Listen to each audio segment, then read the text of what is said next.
에서 6장 11절부터 14절까지입니다. 구약성경 755쪽에 있습니다. 하만이 왕복과 말을 가져다가 모르드게에게 옷을 입히고 말을 태워 성중 거리로 다니며 그 앞에서 반포하되 왕이 존귀하게 하시기를 원하는 사람에게는 이같이 할 것이라 하니라. 모르드게는 다시 대궐문으로 돌아오고 하만은 번뇌하며 머리를 싸고 급히 집으로 돌아가서 자기가 당한 모든 일을 그의 아내 세레스와 모든 친구에게 말하며 그중 지혜로운 자와 그의 아내 세레스가 이르되 모르드게가 과연 유다 사람의 후손이면 당신이 그 앞에서 굴욕을 당하기 시작하였으니 능히 그를 이기지 못하고 분명히 그 앞에 엎드려지리이다. 아직 말이 그치지 아니하여서 왕의 내시들이 이르러 하만을 데리고 에스더가 베푼 잔치에 빨리 나아간다. 아멘. 우리 어제 말씀을 살펴보았는데 5장 이전에 왕의 마음을 변화시켜서 에스더를 사랑스럽게 보이게 하신 하나님의 섭리를 어제 우리가 살펴보았습니다. 마찬가지로 오늘 우리가 지금 11절부터 읽었지만은 6장의 시작이 어떻게 되어 있습니까? 6장 1절에 우리 시간 관계상 읽지 않았지만은 왕이 잠이 오지 않으므로 역대 일기를 가져다가 자기 앞에서 읽히려 하니 이렇게 되어 있습니다. 읽히더니 여러분 잠이 오지 않으면 여러분 무엇을 하십니까? 여러분 뭐 우리가 그죠 요즘 시대는 할 게 너무 많죠. 그죠 넷플릭스를 봐도 되고 인터넷을 봐도 되고 스마트폰 하나만 있어도 하루 종일 뭐 할 수 있으니까 할 게 너무 많습니다만은 고대 시대니까 재밌는 게 없다 치더라도 아니 왕이 뭐 개를 데리고 산책을 해야 되고 아니 그죠 뭐 여러 가지 뭐 아니면 밑에 부신하들이 많으니까 와서 좀 그죠 재밌는 이야기를 해라든지 재롱을 벌려도 되는데 그 하고 많은 것 중에 지금 뭘 읽기라고 하고 있습니까? 역대 일기를 읽으라고 하고 있습니다. 여러분 여기서 우리가 무엇을 알 수 있습니까? 역시나 또 왕의 마음을 하나님이 감동시킨 겁니다. 하나님의 마음, 하나님께서 왕의 마음을 바꿔가지고 이 에스더가 사랑스러워 보이듯이 지금 이제 하나님께서 역대 일기를 읽고 싶은 마음을 주신 겁니다. 이전에 보면은 거기에 무슨 내용이 적혀 있습니까? 이전에 보면은 거기에 지금 왕을 암살하려고 하는 음모를 모르드게가 고발하였다 이렇게 되어 있습니다. 예전에 왕이 죽을 뻔한 위기가 있었는데 그때 모르드게가 고발하여서 왕이 극적으로 살아났다는 겁니다. 근데 그것을 이제 왕이 읽으니까 어떻습니까? 그 마음이 당연히 모르드게에게 가지 않겠습니까? 오늘 우리가 우리가 알 수 있는 것은 사실 모르드게가 이미 그 왕의 암살을 막았을 때 그죠 우리가 상식적으로 생각하면은 승진하여서 높은 자리에 올라갔어야 될 겁니다. 근데 그렇게 하나님이 역사하지 않았습니다. 이 왕의 암살 음모를 막았지만은 전혀 삶이 달라지지 않았는데 왜 그랬는가? 바로 오늘 이러한 일을 위해서 하신 거죠. 오히려 이제 하나님이 이제 드디어 모르드게를 높일 때가 지금 찾아왔습니다. 오늘 이 말씀을 보면은 정말 전도서 3장이 말씀하는 모든 일에는 때가 있다는 말씀이 맞습니다. 분명히 우리가 인간적으로 보면은 모르드게가 왕을 그저 암살당할 위기를 구출해줬으면 그때 뭔가 팍 인생의 변화가 왔어야 될 것 같은데 그때 아무 변화가 없다가 이제 정말 인생의 위기 하만이 지금 유대민족을 말살하려고 하는 이때에 오히려 왕이 에스더가 갑자기 사랑스러워 보이고 역대 일기가 읽고 싶어지고 그러면서 왕의 마음이 지금 모르드게에게 급속도로 향해 가고 있습니다. 도무지 누가 봐도 안 될 만한 상황인데 하나님이 그렇게 바꾸시는 거죠. 여러분 이러한 것을 통해서 보면 우리가 무엇을 알 수 있습니까? 정말로 시편에 나오는 말씀처럼 시편 121편 4절에 하나님은 졸지도 아니하시고 주무시지도 아니하시며 이스라엘을 지키시는 자신이다 라는 말씀이 맞는 말씀이라는 생각이 들게 만듭니다. 하나님은 지금도 계속해서 우리의 삶 가운데 역사하시는 분인 줄로 믿으시기 바랍니다. 만약에 하나님이 깨어 계시지 않는다면 모르드게와 에스더는 아무런 희망이 없을 겁니다. 그러나 감사하게도 하나님이 살아서 역사하시기 때문에 지금 이 에스더와 모르드게에게 희망이 있는 겁니다. 여러분 오늘 성경 말씀 보시면은 이 모르드게에게 어떤 일이 벌어집니까? 정말 제 대신 화관을 주시고 오히려 이 일로 인해서 하만은 집으로 돌아가게 됩니다. 하만이 집으로 돌아가서 어떻게 합니까? 지금 6장 12절 보면은 머리를 싸매고 돌아갔다는 거죠. 번뇌 안에서.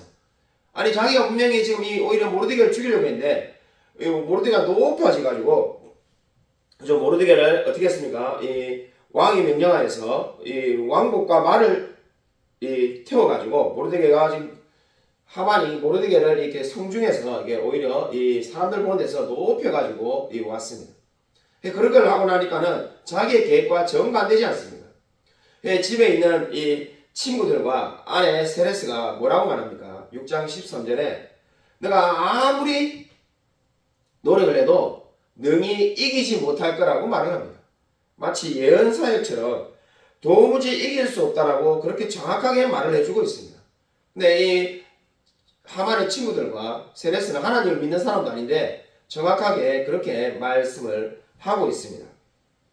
오늘 이 말씀에서 우리가 주목해 보아야 될 것이 무엇입니까?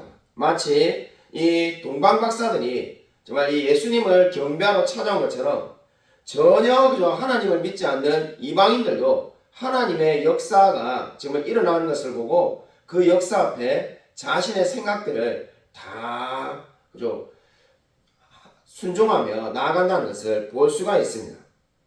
여러분, 그러므로 오늘 이 성경 말씀은 저와 여러분에게 무엇을 말씀하고 있습니까?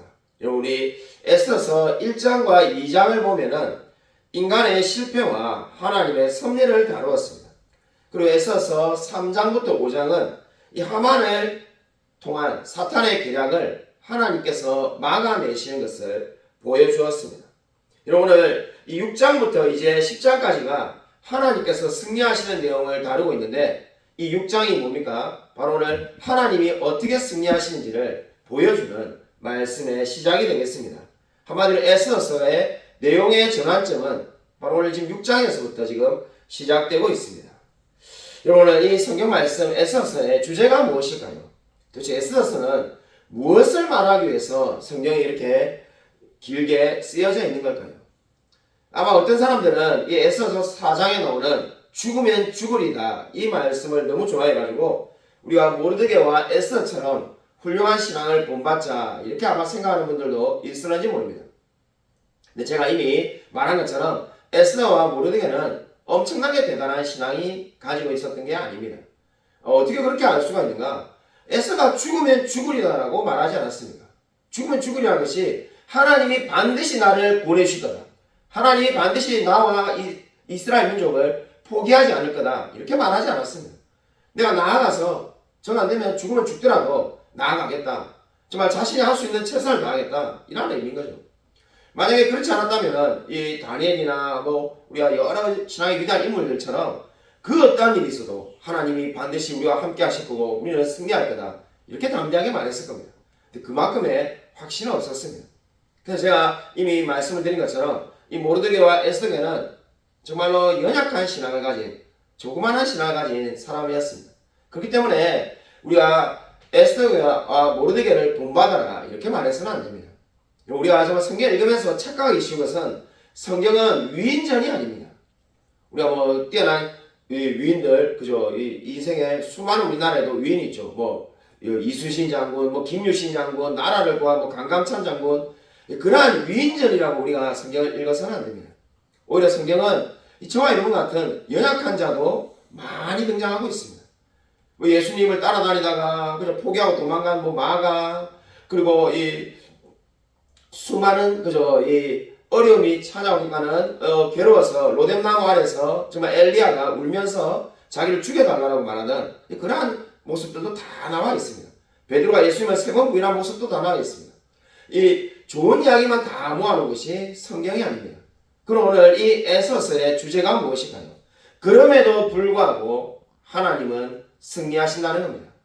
정말 다니엘처럼 믿음이 확실한 사람 그때만 놀랍게 역사하신 것이 아니라 정말 너무나 부족하고 그래서 심지어 에스더서에 하나님이라는 말씀도 한 번도 나오지 않지만은 그러한 상황에서조차도 하나님은 승리하신다는 겁니다. 정말 여기에다 우리가 많은 말들을 넣을 수 있습니다. 에스더와 모르드게의 연약함에도 불구하고 하나님은 승리하신다. 하만의 계략에도 불구하고 하나님은 승리하신다. 그럼에도 불구하고 하나님은 승리하신다는 것이 바로 에스더 전체가 말씀하고자 하는 바가 되겠습니다. 여러분, 수많은 사람들이 그저 이 성경 말씀을 통해서 위로를 받았습니다. 성경이 우리에게 주는 가장 큰 위로가 무엇일까요? 그럼에도 불구하고 하나님은 승리하신다는 겁니다. 때때로 내가 실수하고 넘어져도, 내가 때때로 하나님의 말씀대로 온전히 살지 못함에도 불구하고 하나님은 승리하신다고 말씀하고 있습니다. 여러분, 이것을 어떻게 비유로 말씀할 수 있을까요? 지금이 딱 그런 시절인데, 우리가 수시에 합격하면은, 그죠? 지금 수시를 막 치죠, 그죠? 수시에 합격하면은, 만약에, 이미 시험을 다 끝났는지 모르겠습니다만은, 만약에 고등학교 3학년이 수시에 A라는 대학에 합격을 했다고 생각합시다. 근데 이미 자기 이제 갈 대학이 있는데, 만약에 고3 마지막 시험을 이미 다 쳤는지 모르겠지만, 만약 남아있다면은, 12월 달에 시험을 친다면은, 그 시험을 못 친다고 해서 슬퍼할 이유가 뭐가 있겠습니까? 그 아무리 시험을 못 친든 자기는 이미 갈 대학이 정해져 있는데 아무런 상관이 없지 않겠습니까? 저와 여러분이 바로 그러하다는 겁니다. 하나님이 그럼에도 불구하고 승리하신다는 것이 무엇입니까? 때때로 내가 사업이 잘 되지 않든지 승진이 잘 되지 않든지 또는 여러 가지 우리 인생에 수많은 어려움과 괴로움이 온다 할지라도 그럼에도 불구하고 하나님이 승리하신다는 겁니다. 왜냐하면 우리는 승리가 보장된 삶을 이미 살아가고 있습니다. 우리에게 승리가 무엇입니까? 우리는 정말 천국에 갈 것이고 하나님을 만나게 될 줄로 믿으시기 바랍니다. 여러분, 우리가 승리가 보장된 삶에서 여러분 여러 가지 일들을 지금 겪지만은 결코 그 수많은 어려움과 역경이 우리를 슬프게 만들 수 없을 것입니다. 그러므로 로마서 8장 18절에 말한 것처럼 현재 고난은 장차 우리에게 나타날 영광과 좋게 비교할 수 없도다. 여러분, 이 말씀을 꼭 기억하시기 바랍니다. 현재 우리가 겪고 있는 고난은 장차 우리에게 나타날 영광과 좋게 비교할 수가 없습니다. 근데 그 영광을 우리가 쟁취하는 것이 아니라, 우리가 노력해서 그 영광을 받아내는 것이 아니라 이미 그 영광이 우리에게 주어졌습니다. 예수 그리스도께서 십자가에 죽으심으로 우리가 그 예수 그리스도를 믿음으로써 우리에게 그 놀라운 영광이 이미 주어져 있는 상태입니다. 마치 대학 입학 자격증을 받은 것처럼, 합격증을 저와 여러분이 그 놀라운 영광을 이미 받은 줄로 믿으시기 바랍니다. 그러므로 현재의 고난 때문에 너무나 슬퍼하고 좌절할 필요가 없습니다.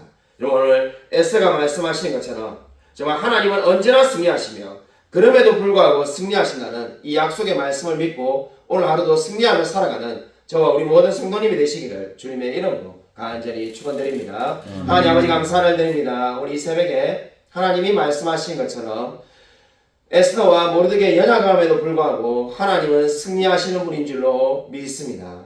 그리고 하만의 정말 사탄의 계략에도 불구하고 하나님은 승리하셨음을 우리가 오늘 말씀을 통해서 보게 되었습니다. 참, 우리 인생 가운데도 수많은 고난과 역경과 괴로움이 있습니다. 정말 그럼에도 불구하고 우리 정말 하나님께서 우리와 늘 동행하심을 믿고 날마다 기뻐하며 감사하며 살아갈 수 있도록 은혜 베풀어 주셔서 현재의 고난은 장차 우리에게 나타날 영광과 좋게 비교할 수 없다라고 말씀하셨습니다. 우리가 정말 그 말씀 붙들고 이 모든 일들 가운데 늘 하나님께 영광 돌리며 승리하며 살아갈 수 있도록 하나님 역사하여 주셔서 주님께서 오늘 하루의 삶도 온전히 붙들어 주기 싸우며 살아계신 예수 그리스도 이름으로 간절히 기도드립니다. 아멘. 하늘에 계신 우리 아버지여, 이름이 거룩히 여김을 받으시오며 나라의 마옵시며 뜻이 하늘에서 이루어진 같이 땅에서도 이루어지이다. 오늘 우리에게 일용할 양식을 주옵시고 우리가 우리에게 죄 준 자를 사하여 준 것 같이 우리 죄를 사하여 주시고 우리를 심하게 하지 마시옵고 다만 악에서 구하시옵소서. 나라와 권세와 영광이 아버지께 영원히 있사옵나이다. 아멘.